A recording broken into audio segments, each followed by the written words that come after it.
Teraz som na kresanej skale, ktorá je asi 100 metrov od červenej značenej cyklotrasy. Teraz som malý Milič sedlo, môj bicykel oddychuje, ja umieram.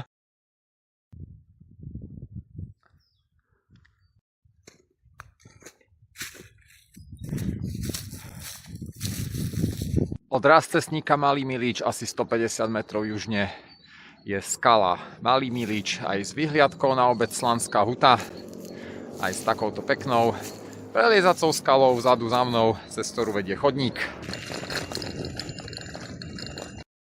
Bicyklom som sa dostal až tesne pod hrebeň, pod štátnu hranicu, nejakých 600 metrov od Veľkého Miliča.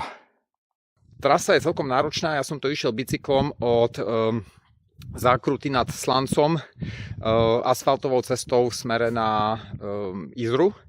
Tam som potom odbočil na neznačenú asfaltovú cestu, ktorá ma doviedla až k Malému Miliču a ešte kúsok, asi kilometr ďalej. Tam som bicykel už potom odstavil pri posede na takej malej lučke a odtiaľ som si to asi 600 metrov vyšlapal. No a musím povedať, že druhá polka tej trasy bola celkom náročná. Pravdepodobne z dôvodu technického stavu je vyhliadka nedostupná, čiže hore sa na ňu nedá ísť.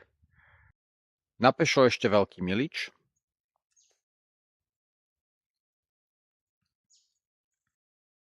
No a finálny bod mojej trasy bude Miličská skala. A to je ona. Čo? To fakt? Tak nakoniec nie. Toto je Miličská skala.